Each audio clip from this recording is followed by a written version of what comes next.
avec la personne avec qui on s'est attaché sexuellement. Yes. Parce qu'à vrai dire, le mariage, ce n'est pas avant tout une histoire de dot. Il n'y avait aucune des dots dans Genèse chapitre 1, 2 et 3.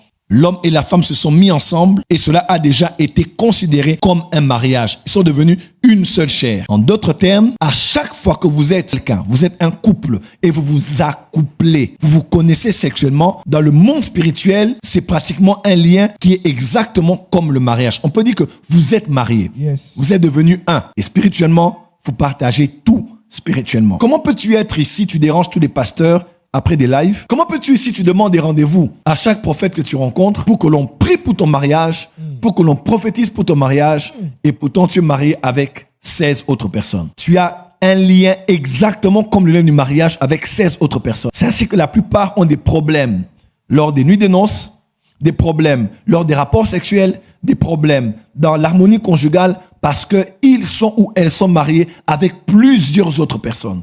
Voilà pourquoi j'aime toujours dire, avant d'entrer dans le mariage, vous...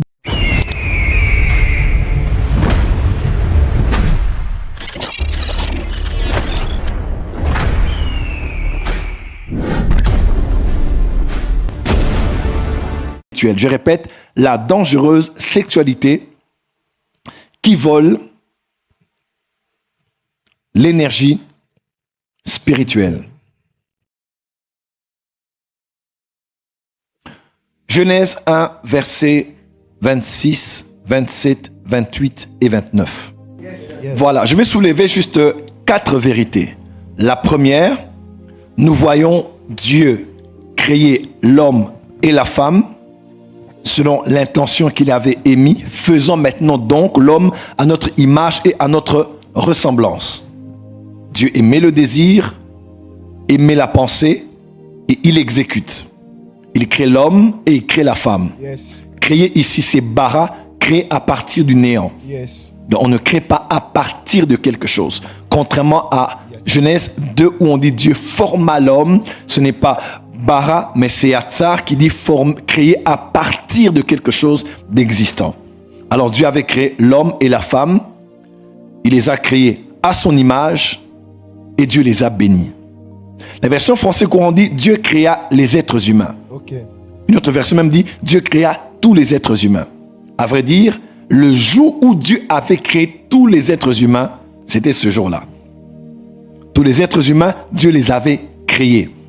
Il les avait créés comment? Esprit.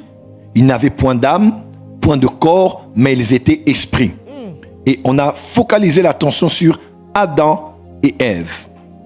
Quelqu'un est avec moi? Avance. Et Dieu les bénit. Et Dieu dit, soyez féconds. Amen. Premièrement, soyez féconds. À cause de la fécondité, voici ce qui va arriver. Yes. Vous allez faire quoi? Vous allez soyez féconds. Ensuite, multipliez. Yes. En plus, remplissez. Yes. Et puis, dominez. Dominer. Assujettissez et dominez. Yes. La seule manière de se multiplier, de remplir, d'assujettir et de dominer, Yes. c'est d'abord d'être fécond.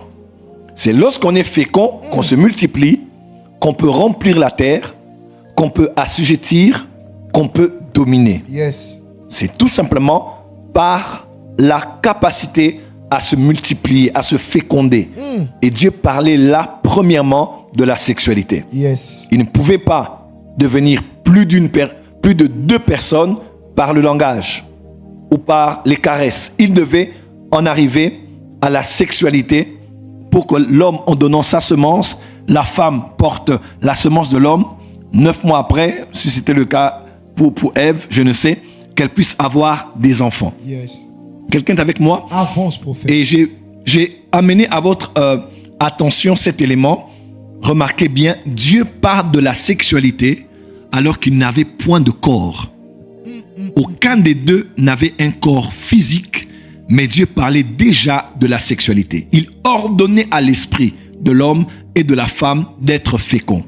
En d'autres termes, la sexualité ne commence pas avec l'organe de reproduction chez l'homme ou chez la femme, Yes. mais la sexualité commence d'abord dans l'esprit. Yes. N'est-ce pas? Commence d'abord dans l'esprit. Dans la sexualité, au-delà d'être gestuelle, d'être physique, la sexualité est avant tout spirituelle. Il y a plus d'enjeux spirituels que des enjeux physiques. Deuxième élément que j'ai emmené à votre observation. Il a dit, l'homme quittera son père et sa mère et s'attachera à sa femme et les deux deviendront une seule chair. S'attacher ici, ce n'est pas par le partage des alliances. Parce que voyez-vous, il n'y avait aucune mairie, aucun pasteur pour les bénir. Yes. Lorsque Dieu dit s'attacher ici, il parle de l'attachement sexuel. Je vous aide. Lorsque Paul en parle dans 1 Corinthiens chapitre 6, il dit celui qui s'attache à une prostituée devient une même chair avec elle. Voyez-vous, ce n'est pas s'attacher dans le cadre du mariage. On ne se marie pas à une prostituée.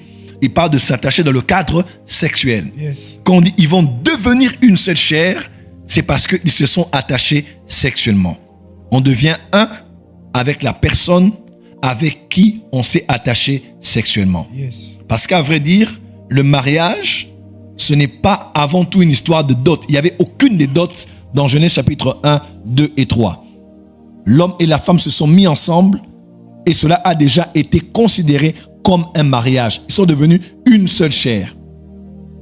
En d'autres termes, à chaque fois que vous êtes en sexualité avec quelqu'un, à chaque fois que vous êtes en rapport sexuel avec quelqu'un, vous êtes un couple et vous vous accouplez, vous vous connaissez sexuellement, dans le monde spirituel, c'est pratiquement un lien qui est exactement comme le mariage. On peut dire que vous êtes mariés, Yes. vous êtes devenus un. Et spirituellement, vous partagez tout spirituellement. Comment peux-tu être ici, tu déranges tous les pasteurs après des lives? Comment peux-tu ici, tu demandes des rendez-vous à chaque prophète que tu rencontres pour que l'on prie pour ton mariage, pour que l'on prophétise pour ton mariage, et pourtant tu es marié avec 16 autres personnes. Tu as un lien exactement comme le lien du mariage avec 16 autres personnes. Hey.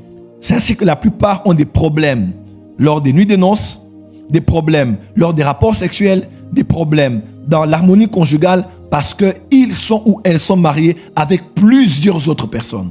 Voilà pourquoi j'aime toujours dire, avant d'entrer dans le mariage, vous devez passer par la délivrance. Avance, prophète. Ah, c'est quelque chose, à force d'avancer dans le temps, dans les années, j'ai découvert que le mariage ne peut pas être constitué que des étapes préliminaires qu'on appelle prénuptiales, qui comportent des temps de tests, tests de électrophoreuse et autres, sida et consorts.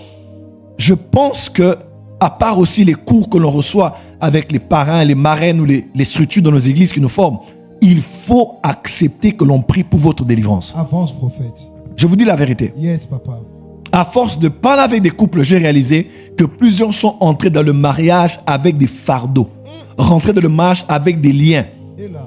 Et pourtant, c'est un mariage qui vient de Dieu. Yes. C'est vraiment le temps de Dieu. Yes. Mais tellement qu'on n'a pas eu le temps de se couper avec tout notre passé, on est entré dans le temps de Dieu, dans le plan de Dieu, avec la femme qu'il faut, l'homme qu'il faut, mais avec des choses qu'on n'a pas résolues avant d'entrer dans le mariage.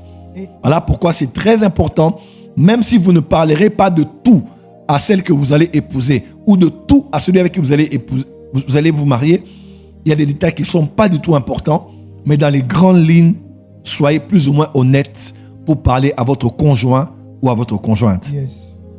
En Éden, ils étaient nus et nul n'en avait honte. Ok. La force d'un mariage, c'est dans la capacité d'être nu devant son conjoint.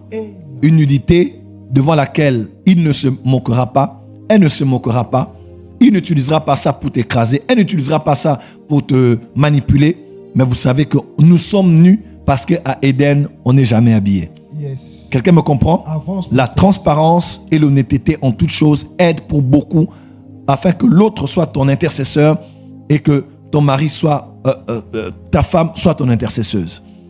Pasteur Ramazani, il faut aujourd'hui qu'on fasse entrer dans les cursus de formation de mariage l'aspect de la délivrance. Yes, daddy.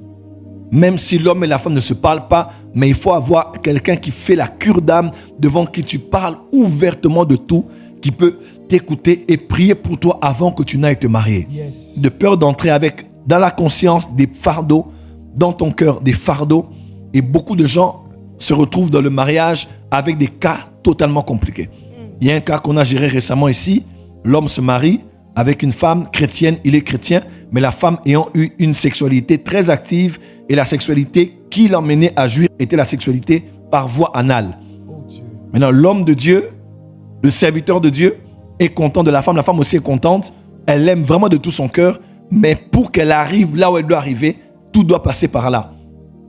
Et l'homme, n'étant pas convaincu de cela, il a une femme qui n'arrive pas à jouir exactement parce qu'elle est passée par beaucoup de choses. Voilà pourquoi, autant que l'on dit ne réveille pas l'amour avant le temps, des fois c'est bien d'éviter d'avoir des expériences sexuelles de peur que cela vous rattrape dans le mariage. Écoutez-moi très bien. Il y a une théorie qui dit toujours il faut goûter avant d'entrer, goûter de peur que tu ne sais pas, peut-être qu'il est petit, peut-être qu'elle a un problème, peut-être qu'elle est frigide. Il y a beaucoup de choses et des cas comme ça. Je comprends, mais je n'approuve pas. Yes. Parce qu'à force d'essayer, vous allez aller dans plusieurs expériences, vous entrez dans le mariage, vous voulez faire les choses correctement et être épanoui. Vous n'arrivez plus parce que vous étiez habitué à le faire à 3. Yes. Parce que vous étiez habitué à le faire avec une femme. Parce que vous étiez habitué à joindre à votre rapport sexuel un jouet sexuel pour mieux jouir. Et beaucoup de couples ont des problèmes, même des couples en Jésus à l'église. Priant en langue, servant Dieu, et les statistiques montrent que plus de 50% des divorces aujourd'hui, que ce soit dans le monde ou dans l'église, tournent principalement autour des rapports sexuels. Je dis bien autour des rapports sexuels. Yes. Et j'aimerais vous donner un conseil, l'ignorance protège. Avance, prophète. L'innocence protège. Avance, on peut dire que tu es un bleu, tu ne connais pas, tu ne connaissais rien. Ah, l'homme là, il est comme ça, il est chaste. Vaut mieux ça que quelqu'un qui a énormément fait des choses. Et quand vous en avez fait énormément, Dieu peut vous faire grâce, mais il faut demander une vraie grâce de Dieu afin de rester dans les limites de ce qui est requis ou de ce qui est permis pour un couple. Parce qu'aujourd'hui, les expériences sexuelles sont allées dans tous les sens.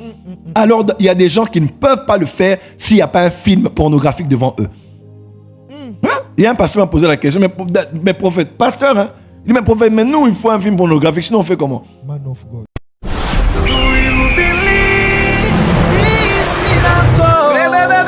Supernatural.